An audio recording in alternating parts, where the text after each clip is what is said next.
Welcome to the Dawg House Podcast. This week we got Herb and Rodg from the YouTube podcast as we discuss the big time matchup, Georgia versus Ole Miss, college game day, night game in Athens. Let's go. Also, we're going to preview Alabama on the road at Kentucky. And the big question everybody's been wondering, when will Nick Saban retire and potential candidates to replace him? Make sure to like, subscribe, and share all those things. That'll really help us out. Got some great special guests. Been following these guys for a little bit now on YouTube. Got Herb N Rodg Podcast. How you doing today, guys? Even though they are Alabama fans, welcome to the Dawg House Podcast. Doing good. Thank you for having us. We appreciate it. Definitely a pleasure to be here for sure. Yeah, man. And where you guys out of? Are you actually sitting in Alabama, or where you at currently? I'm in Birmingham. Okay. So, nice. Our parents, though, are actually in Tuscaloosa. That's what made us Bama fans. We moved to Tuscaloosa in '94. Okay. So our parents are still there. Raj had enough of Alabama, so. I'm in Arlington, Texas now. I moved here in February of 2012 for work. So that's where I am now. Wife is here, kids are here. So I think I'll be here for quite some time. So that's great. Yeah. And so do you run into a lot of Longhorn fans? Yes. Oh yeah. At work, they're scattered. I mean, it's Longhorn, TCU. Of course, you got Tech, Baylor, all the schools. OU, they're loud and proud out here. So, all right, I got you. Well, bless your heart then. Yeah. Yeah, I want to give a shout out to our sponsor real quick, VivaTequilaSeltzer.com. Great sponsor again of the show. I was very stressed this weekend, so I did partake with a couple of the watermelons, my favorite. So I had to drink some of those. If you want to check that out, it's Dawg House 20 for 20% off. They've been a great sponsor. Watermelon, elderberry, huckleberry, great for tailgating. Another big game this weekend with Ole Miss coming to town, so you guys can check that out. Again, that's Dawg House 20 for Viva Tequila Seltzer. Jumping right into it, Georgia had I'd say a scrappy. I was hard fought win against Missouri. I knew it was going to be tough. Didn't cover, but 30-21 felt like we kind of gutted it out. Carson Beck did struggle a little bit, 21-32 for 2 touchdowns. Didn't really get the running game going to the second half. Brady Cook was running all over us in the first half. The Cody Schreider guy shredded us up for 112 yards and a touchdown. And we did shut down the Luther Burton kid. I think he kind of tweaked his ankle a little bit, but hard fought win. Kind of glad that one's over. We did lose Damon Dumas Johnson. We call him Pop. He had a forearm injury. I think he's going to be out for a while, but overall a great win. Kind of gutted it out. I know a lot of people probably weren't. We didn't cover anything, but I'm just looking at his check mark, move on to the next because this is a hard stretch. But what's your guys' thought on the Georgia-Missouri game? I did not watch the entire game. Let me put that out there first. I did watch some of it. And to your point, I know you a lot of people say Georgia didn't blow them out. I think that a lot of people perceive Georgia and say, oh, well, Georgia's one of the best teams in the country. They're supposed to beat everybody 45-7 or 57-17. And I have the same. My point of view is it's a tough SEC game. Missouri's been playing good all year. They only had one loss prior to playing you guys. I believe that was to LSU. And it's the same thing as when you guys played Auburn. I knew going into Auburn, even though Auburn wasn't ranked, you guys were number one. That's still going to be a tough SEC game, especially on the road. So, as you mentioned, I mean, you at this point in the season, you have to take everything week in, week out. Just, hey, we get the win. Let's move on to next week, so forth and so on. So, thought Georgia played well. I feel like Carson Beck is just kind of getting better each week. I think he's going to get better each week. And then that obviously looking into next year, coming in, starting, unless something else crazy happens. I think Georgia's in good hands. Obviously, Bowers is out. Speaking of Bowers, do we know when he's going to return? Is there any speculation? And if you say right after the SEC championship game, you won't, hurt anybody's feelings. Let's just go ahead. I would assume he would be back for the SEC championship, but I don't know. Yeah. So the update from Mike Kirby, I watched the press conference. He said he ran Friday, which I thought that's really good because it's actually I think around 3 weeks till today or tomorrow he actually had the surgery. But back to your point, if I originally had to pick, I heard SEC championship game, but I wouldn't mind seeing if he was ready, maybe put him in a series for Georgia Tech because when you're out 6 weeks, you're coming a little rusty. Yep. Definitely. Yep. But definitely don't rush him back. But I was always thinking, like, if for some reason we slipped up and dropped a couple of games, you might not see him anymore. Because if you don't go to the SEC championship game, you go to some Sugar Bowl, like I say, sit the kid. It's not worth it. You're not going to the playoffs. But if I had to pick, I'd say maybe for you guys, I just don't know about his endurance. Or you maybe see him in some packages. Right. But I hope he comes in number 19, Superman for you guys. Yeah. He's honestly one of our favorite players. If he wasn't a Georgia football player, he'd be one of our favorites. So we've spoken highly on him several times and occasion. Good kid, and I feel like if Georgia wins again, if you look back at Bauer's career, he's probably going to have one of the best college careers up to date. I mean, 3 national championships, one of the best tight ends ever in college football, etc. And I tell Herb this all the time. I'm a Miami Dolphins fan. Here we go. I would love if he could somehow fall to my Dolphins in the draft, but we don't pick until like 24, 25, so that's not going to happen. He's like a top 5, top 10 pick anyway, so that's not going to happen. Yeah. Hey, the only thing that's going to slow his pick down is his position. Yeah. Well, now if they trade up or something, Pitts went 4 though, so you would think someone like Bowers would go high. So appreciate it. And it seems like good kid, very, very humble, doesn't like really talking too much, and just wants to play football. But I'm hoping for top 10, top 15 pick. Hopefully it helps us in recruiting because we've been getting some pretty good tight ends. But he's generational for sure. Yep. And to your point about with the Missouri one, because I did watch that game, it played out like almost exactly how I expected. Missouri would take some shots early. It would be close early. I never thought Georgia would cover, but I always thought they would win.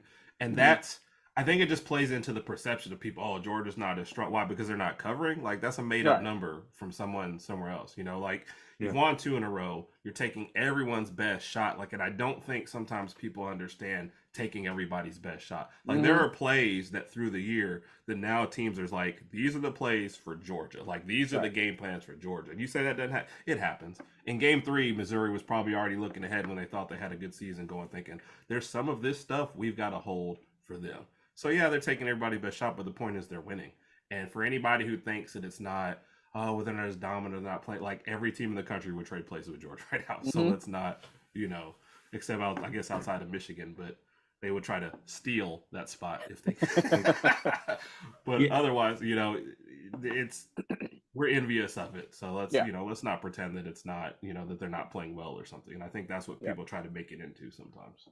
Yeah, I was listening to like a Georgia podcast today. They looked at, the 2019 LSU, but when you think about it, that's one of the greatest teams. They struggled against Auburn. You guys took them down to the wire. So they had like 2 or 3 like struggle bus games, and of course ended up rolling. But it's so hard and competitive, especially in the SEC. You're not going to blow everybody out where everybody's expecting. So right. And when your team is built on defense first, you're not built to like go out and drop 50 on everybody.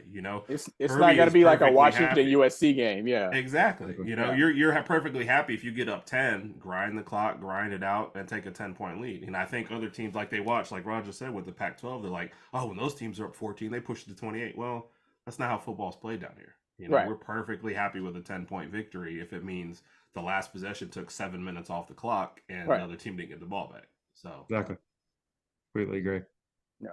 Yeah, jumping into it, and I want to get your guys' thoughts. So we got Ole Miss coming to town, or as I like to call them sometimes, Ole Piss with the Lane Train, and 10.5-point spread. I think it's the lowest point spread. They are coming in number 10. They did have I guess it was a decent win over Jimbo, 38-35. Jackson Dart kid's having a good year. Junkins kid is a pretty physical runner. Yeah. Did look at some of their stats, looking at it, that I think they're 55th against the rush and around 64, 65, I think, against the pass. Another interesting one I like to look at, they're 114th in penalties, and it is going to be a night game for Georgia. And that could be some, false starts, any kind of edge. And Georgia's pretty disciplined. They are like one of the top teams in turnover margin. I know we've been, prominent to turn the ball over. So I do like it as 7:00 game. Hopefully Georgia fans get up for it, but 10.5-point spread. But yeah, since you guys have played them, want to get your guys' thoughts and kind of humbled them. Lane Train 24-10.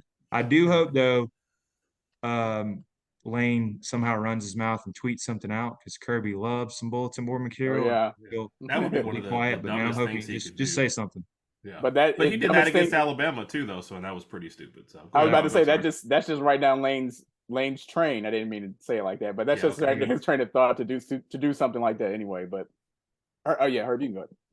No, I just I mean, my first bit of analysis on I just don't think Ole Miss in Georgia's league. I understand the record, and I feel like this is Ole Miss every year. Non-conference schedule is not going to be that great. I guess they did beat Tulane or whatever earlier. They had that shootout with LSU that kind of put them on the map, and there's always an outside chance of the SEC championship, outside chance of playoffs. But I don't think they're in Georgia's. Now if this game was at Ole Miss and the line was come down to 7, maybe a little closer, like you said, some of that stuff affects them. I'm still taking Georgia on the road. I'm certainly taking them at home without Brock Bowers. I feel like there's going to be a moment Georgia will be very disciplined. They'll wait to capitalize on the mistake, and somewhere Dart will make a mistake or Lane will go for a 4th down. He shouldn't, and I feel like that's when Georgia puts it away. So first half, they'll come out on fire. It'll be tight, just like every other game has been, this year just about. But Georgia pulls away in the end, and that's what I think. So I think they grind them down. Yeah, I agree with Herb, and Herb touched on a point that I was going to mention. I think Lane is known for taking a lot of chances, regardless of where the ball is on the field. If it's 4th and 3 on their own 25, he's going to probably go for it. And I think he's gonna look at going into this game. Hey, we're probably not going to. Well, he's not going to say we're probably not going to win, but we're projected to lose anyway. So we're going to take some risks, take some chances. And as you mentioned, Dawg House, that Georgia's just much more disciplined on the ball. I mean, Georgia's not going to have a lot of penalties. They're going to play much better defense. They're going to get a lot of stops. And I see Georgia covering in this game. Yeah. And just to that point, too, also, they are the underdog. So taking chances is warranted. I do get that. Right. But there is a line between taking chances and just reckless abandon. And I think Lane jumps that line too often. There's going to be times in this game where Lane should just take the points and he won't be able to help himself. Yeah, No, go ahead. Well, all 4th and 1s aren't equal. If you're playing a 4th and 1 against LSU and you're playing a 4th and 1 against Georgia, those are not the same thing. Right. So I know what analytics says, but analytics is general. Look at the team in front of you. So go ahead, Raj. I'm sorry. No, that's what I was about to say. As long as the game is still close and within reach, then just go ahead and punt it. Don't take these risks and these chances of trying to go for it and then giving Georgia really, really good territory and as far as the ball is concerned. But it's going to happen. I just don't see Georgia losing to Ole Miss. This is going to be their 2nd loss, and the Ole Miss will still make it to a good bowl game. I'm not looking at the rest of their schedule or anything like that, but they'll be all right after this one loss. Yeah, I think it's going to be tight in the first half, maybe in a 4-quarter game. I like us because they are more finesse. I like us in the trenches because we got a good O-line and D-line and being at night. So I like us 38-28. I don't think we cover. If you're a teaser guy, maybe tease those 6 points, 18-15, one of those. So I like us 38-28, not covering, and we've struggled to cover this year. So I just want us to get out healthy, get the win, and then we got to go to Knee Fest, as I call it, next week. Nyland, hopefully get out of there too with a win. But I like 38-28. Yeah, I can see that. And as Herb mentioned earlier, I mean, at this point, when it comes to just covering, each team is just trying to get the next win and just move on to the next week, because we all know that, right now it looks like Alabama and Georgia are on a collision course for the SEC championship, unless something crazy happens in the next couple of weeks. Right. So we're all just trying to get to Atlanta. Yeah, that's also say this for Alabama, we're not good enough to overlook anything. So for us, it's you better beat Kentucky. You can't think, all you got to do is win one. No, beat Kentucky first. Don't worry about the rest of the stuff. So this team cannot overlook any opponent at this point. So. And this is a road game. We are going to Kentucky, so we're favored. I think Bama's favored by 10 or 10.5. But I hope if we cover, that's fine. But if we win by 3, I'll take it. I'm fine with that. Yep. Yeah, and transitioning that, I thought you guys got the 42-28. It was a track meet there for a little while. It was 2 very mobile quarterbacks, but great win. I did want to ask, though, since did you think the Dallas Turner hit was clean? And I've been hearing this thing, you follow up more than me, that has Dallas Turner banged up 4 dudes? Is he a headhunter? Somebody was talking about that on Twitter. I want to ask you guys that. I'm not sure. I don't know. I'm trying to think who. I remember when we played. Did he hurt Ewers? Is that who that? That's what I was thinking. When we played Texas last year, was he the one that hit Ewers? But I don't quite remember. Yeah. It was I something don't like know. he nailed or hit 4 quarterbacks and banged them up. I don't know. They were just saying. So Josh Pate, late kick Yeah. with Oh, yeah. Pate, whatever. Yeah. So he had a great little piece on this. He's like, the people that are better players that are around the ball more, because he threw out the Ndamukong Suh, and he was like, they're around the ball more, they're going to have more opportunities. So if you're talking like, me out there playing, and I hurt the quarterback the one time I ever managed to get to one, you're like, Herb's hurting him every time. But if Turner's always around the ball and he's hitting people a lot, and then you're hitting 4 out of like 100, it's not, it's people, especially because it's Alabama, they'll point out this one and ignore everything else that happens, because like we always hate to be the, he said, she said, whatever game, but Bryce Young took a worse hit than that last year against Tennessee, and there was no call at all, and nobody in football cares. Yeah. So was the Dallas Turner hit, was it dirty? I don't think so. Was it a tough hit on the quarterback? Absolutely. Yeah. And the people, and then they flagged it for honest reference. So the people who say, well, it should have been targeting, what you're basically saying is we don't care about the yardage because that's going to be the same. We want him kicked out of the game, which I still think is a dumb college football rule, no matter what you're doing. And we also want him to miss half of the next game. Like, I don't understand that. But as far as it got flagged, so it's unfortunate because I like Daniels, and I never want to see anybody hurt. But I don't think it was a dirty play. I think it was just a good football play. Yeah, and I don't think it was a dirty play at all. I think it just looked a lot worse, especially on the replays when he landed on Daniels, and I think that's why the flag was thrown. We also have to keep in mind that at that point we were already up by 14, so that I don't think it really had a drastic change to the game. And Daniels only missed. He left for a play. Nessmeyer came in. I think Daniels came back in. Did Daniels leave again? Yeah, I think he left never again. been back on the field. Yeah, so he finished that series and was out. Yeah, which I think Raj, that's my main point too. We were up 14 when this happened, and it's in the fourth quarter. People are saying the injury like it happened in the first quarter, and that's why. I've even read articles. Oh, they were toe to toe until Daniels got knocked out. No, we had just gone up. Even if they somehow managed to score on that drive, it's going to take up time off the clock. Alabama's going to get the ball with 6, 7 minutes, whatever, and have the ball, and your defense hasn't stopped anything all day. So let's stop pretending like it was a tie game and Daniels got knocked out by an illegal hit, So yeah, it was a clear win. I mean, two touchdowns definitive. Hey, covered was 3.5, so covered the spread. So, hey, good teams win, great team cover, great teams. Like Rod said, we'll just take the wins, man. We'll take the W and keep it moving. Yeah. That's great. And then, like I said, you guys looking at Alabama at Kentucky noon game. I know Georgia struggles with these noon games, even though Kirby's even mentioned it. And you're going to Kroger Field, and I kind of feel like Kentucky started out hot 5-0, and then we kind of blew them out 6-3. I'm not sure about the series, but you guys, it is 10.5-point spread. So, and it looks like it might be a little nippy for that game too. 45 kickoff. Now it's getting colder, but what do you guys want to see in this game? Consistency. I think that if we can play a complete game like we did against LSU, and keep in mind we played LSU, we gave up 28 points, but we knew that their offense was going to do some damage anyway. My prediction for that game was 40-28 prior to the game, and came pretty close to that. So I just want to see us play consistent on both sides of the ball. Our O-line played really, really well last week. We only allowed 1 sack. I would love to see that again this week playing against Kentucky, and see Jalen Milroe continue to progress as a quarterback. Use the read option, use the run option if you want to. Take whatever the defense is going to give you. But I just want to see us continue to put up some points, and I would like to see us hit around the 40-point mark if possible, just to kind of give us some more ammo going into these next few weeks. So yeah, my main word is consistency. Gotcha. Kentucky just seems to try to play physical time. I know they got Leary back there, but I don't think it's panned out exactly how they want.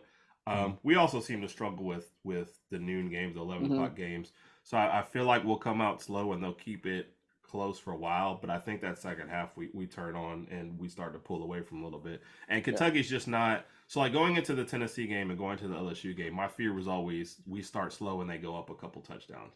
And it's just not that I don't respect Kentucky, but it's not the same fear of like all of a sudden it's 14-0, and it's insurmountable. So I just feel like even if we start slow, our defense will contain them enough to start slow. So it might be an ugly first half, but I do feel like Alabama will be good enough to pull away in the second half regardless. Yeah, I did want to ask because you guys are rolling now, and I was calling you guys zombies the other day, man. It's kind of like you had the one loss and then struggled like Yeah. was it South Florida? South It's like Florida, yeah. Oh my you got goodness. to put a crowbar to knock you guys out. But do you think Yeah. it was premature with making the quarterback change after the Texas game? Do you think Saban just got a little like, all right, we got to see what's out, or what do you think he was trying to do? Just wondering. Personally, and Herb and I have discussed it, I didn't think it was premature because it's my honest opinion. Going into the season, I wanted to see more of Ty Simpson. I felt like he was the better passer, but then again, I haven't seen him play enough. I've only seen him through a spring game, few practices, maybe backup, and I thought I thought he was a good passer. So I wanted to see him getting some playing time. And then when we played South Florida, we saw Tyler Buckner play, and he looked absolutely Terrible. horrible. Ty came in there. I mean, the game that was just an ugly game. We only won like 17-3 or something. And Yeah. Ty Simpson didn't look. But he that had much opportunities, Raj. Though he did. I know it was ugly, but he had opportunities to at least show some basics. Yeah. But I'm sorry. Go ahead. I didn't mean to interrupt. No, you're fine. You're fine. So, I mean, to answer the question, I mean, I guess it's kind of glad that Milroe didn't get to play, and you can call it punishment or whatever the case may be, because after that, it seems like he's progressed each week as a passer and a runner and as a quarterback, just going through his progressions, making the smart plays. There's still a few things that he needs to clean up as far as sometimes holding the ball, eating the sacks. If you're that athletic, that big, and that fast, hey, you got the ball in your hands for 3 or 4 seconds, just run, get the 5-6 yards or whatever you need to be if everybody's guarded. But we saw it in the LSU game. He didn't really take that long time deciding. I mean, he was very decisive. He said, "Okay, I'm gonna back it up, hike it, boom, I'm gone. I'm gonna go ahead and run, get your 8 or 9 yards or whatever the case may be." And he looked a lot better. That was, I want to say, the LSU game was maybe not statistically, but that might have been one of his best overall games through his career. Yeah, because he had trouble balancing. Like against Texas A&M, he threw the ball well, but there was no runs. Yeah. I feel like Reese, when he came in and had a chance to bring Buckner, I feel like that was always in the back of his mind. Like, I always want to bring my guy, and I always want to play my guy. And not that he wasn't giving it his all, but you can kind of see when Buckner went out there and it was terrible, and it was like, all right, Reese and Milroe, you guys are married to this thing. What are you going to do? It just feels like they have progressed together as this has gone along. So, yeah, I think there always was a call for Buckner, and Simpson looked good in the spring game, but Milroe's, the best chance to win right now. And I think that's who they got to go with. And he just brings a dynamic the other two guys don't, Is he Milroe a true sophomore and he'll have one more year as a redshirt, or? I think he's a redshirt sophomore. I think I have to double check, but he'll definitely be back next year. So he'll be the man next year. Okay, gotcha. He'll be the man. I know we got Julian Saban coming in, but there might be somewhat of a QB batter. But knowing Nick Saban, he's going to go with experience. So I can only imagine Milroe will get the start. And then as far as who's number 2 or number 3, we'll see what happens after that.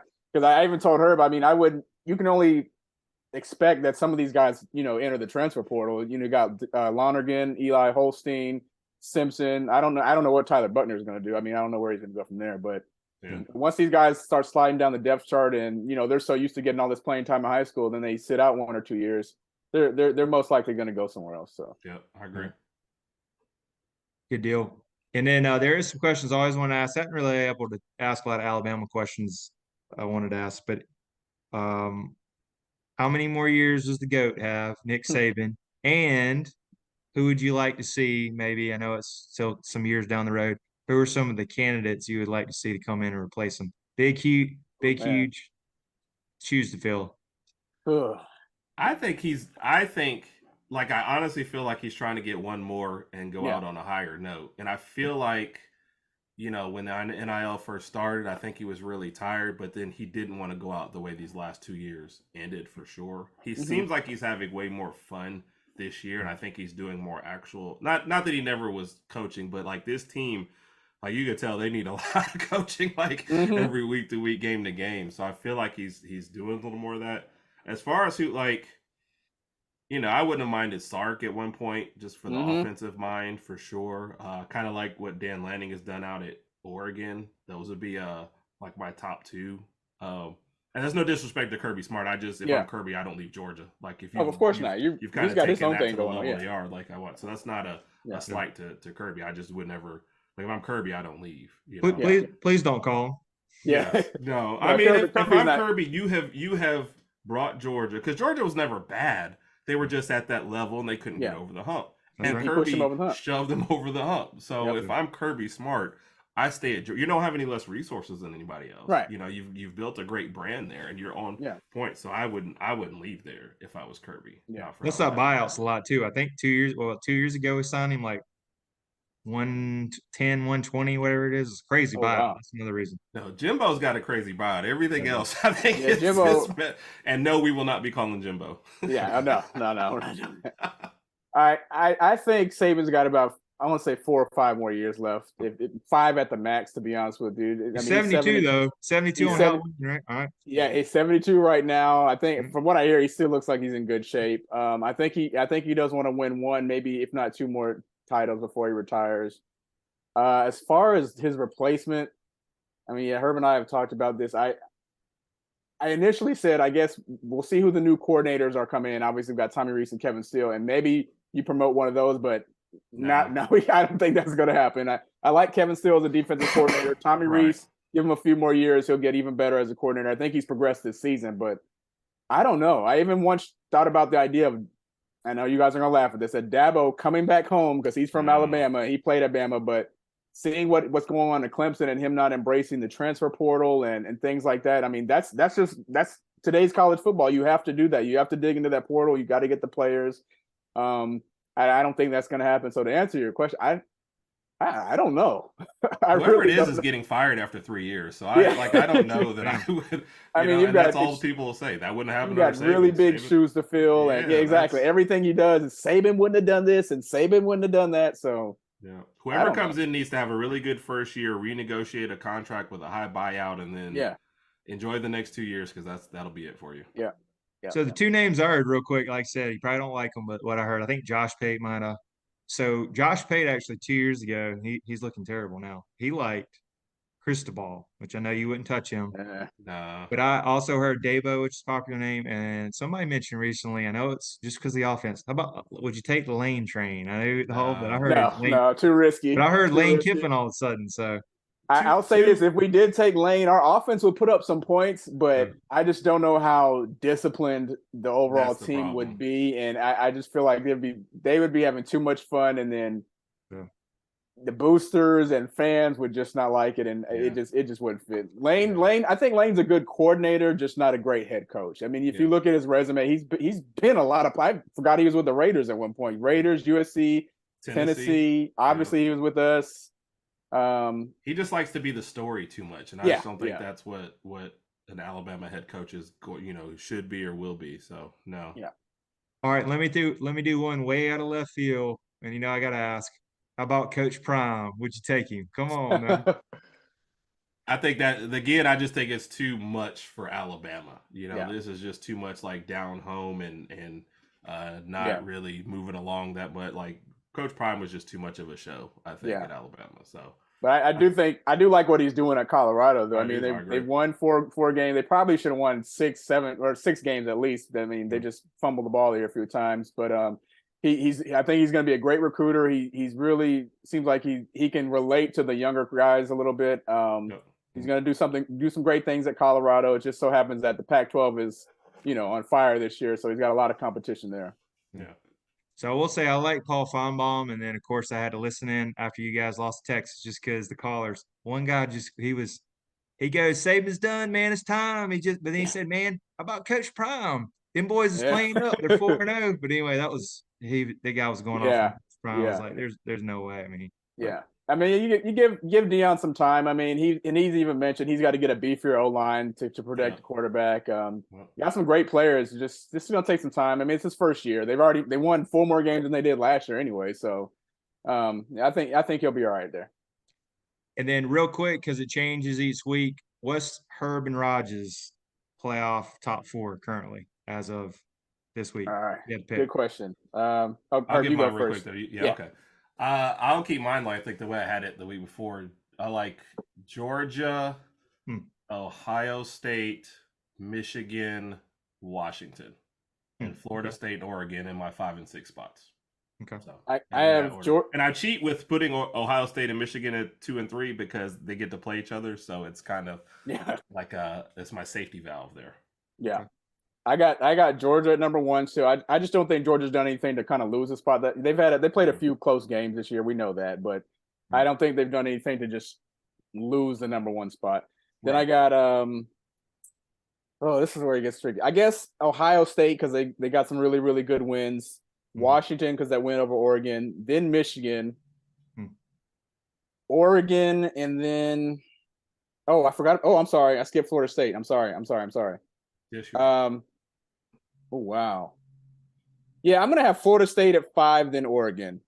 Okay. I feel like I'm Florida saying State, this thinking Oregon. I still think Oregon's better than Washington, and I think they win the rematch. I do too. I think Oregon's gonna win the rematch. Yeah. Yeah, they're a complete team. I agree. And I have one question for you guys. Like, if Florida State goes undefeated and wins the ACC, are they a lock? Like, I think they are. Okay. Just because on some of their wins, I think. Yeah. They might have to think about playing... the conferences, Raj. If like the SEC champion is getting in, Michigan, Ohio State, if they're undefeated, when they meet, they're getting in. The Oregon and Washington winner in the rematch is getting in. So it's like you put Florida State almost up against Texas and whoever they end up playing now. Yeah. If it holds true, like you think, if Texas loses one more game, then the Big 12 is going to knock themselves out of this whole thing. Yep. And I actually predicted last week. Remember, I predicted both OU and Texas would lose. OU lost. Texas came that close to losing that game. Texas didn't win that game. K-State threw it away. Yeah. So that was bad. Yeah. Yeah, and then with Florida State, I know the LSU law. I mean, you guys beating LSU, they got 3 losses, kind of weakens that. But they've been taking care of business, and they're probably going to play a quiet, potentially 11-1 Louisville team, which is in basketball. Right. And, that would pad their stats a little. Yeah. I think the thing with Florida State is the fact that Clemson is like 5-4 this year. Clemson's not as strong as they usually are, so that win against Clemson doesn't look as great as it normally does. Yep. But they got Miami, North Alabama, and then Florida. So, unless something crazy happens in the Florida game, I think Florida State wins out and wins the ACC. Real quick on that one, Uncle Lou, I like calling that Sunbelt Billy. He goes 5-7, hot seat next year for Florida. I mean, that's too bad. That's 2 bad seasons. 5-7. Yeah, probably so. Especially at Florida, too much tradition and stuff going on there, and everyone can remember, their last championships and being SEC. Like, I think so. Yeah, I think if Florida wants to be relevant again. So yeah. They were just in the SEC championship. Was it like 3 years ago, right? We played them because we played both what I call the Kyles. So it wasn't that long ago, but yeah, I would think so. He's in the hot seat. Still living off the Swamp Kings. I haven't watched the documentary yet, but yeah, good deal. And then how do we follow you guys on the socials? Or what do you guys actually? I know you're on YouTube and got you right here on YouTube. Twitter. There's our YouTube channel on there as well. That's the biggest place to follow us because even our live, because we go on Tuesday nights at 8:00, and those are live broadcasts. So they're broadcast on Twitter, they're broadcast on YouTube, so you can find us there. That's one of our buddies right there. They call me Mr. U. Mr. U. Shout out to Mr. U. Yep. So there you go. Awesome. We kind of share all those things, but those are the biggest place to find. And you already mentioned one of our things, Alabama versus the world, and then we do some terrible college picks and NFL picks. So if you want to watch it go against us, that would probably be your best bet. Yeah, make sure and follow these guys out. Rog_Herb and their YouTube channel. I like this is the tube. That's a good channel name there. This is too. And then real quick, what's your NFL teams? I know you mentioned NFL picks. Who? I'm a Miami Dolphins fan. We lived in Cocoa Beach, Florida from 1987 to 1990, and I thought Dan Marino was like the man, right. So I've followed the Dolphins. Yeah. Okay, awesome. I'm kind of Eagles, mostly because of Jalen Hurts and Devontae Smith, and then it was Titans because of Derrick Henry, but now I don't know what's about to happen because he's definitely gone next year. So we'll see. Awesome, man. Well, really appreciate you guys coming on, and good luck the rest of your season. So I'll give you a roll tide and go Dogs. Oh man, wow, appreciate it. Roll tide. Thank you so much. All right, have a good one, man. Appreciate it. Thank you. All right, thanks, guys. All right. Okay. Bye.